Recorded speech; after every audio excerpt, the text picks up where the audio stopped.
பேராசை பெரும் நஷ்டம். முன்னொரு காலத்தில் ஒரு ஏழை விவசாயி இருந்தான். அவனிடம் ஒரு அதிசய வாத்து இருந்தது.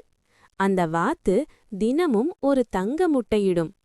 அந்த முட்டையை விற்று விவசாயி மெல்ல மெல்ல வசதியாக வாழத் தொடங்கினான். ஆனால் அவனுக்கு ஒரு பேராசை வந்தது. இந்த வாத்து தினமும் ஒரு முட்டை போடுகிறது. அப்படியானால் இதன் வயிற்றுக்குள் நிறைய தங்க முட்டைகள் இருக்குமே. அதை ஒரே நாளில் எடுத்துவிட்டால் நான் சீக்கிரமே மிகப்பெரிய பணக்காரனாகிவிடலாம் என்று நினைத்தான்.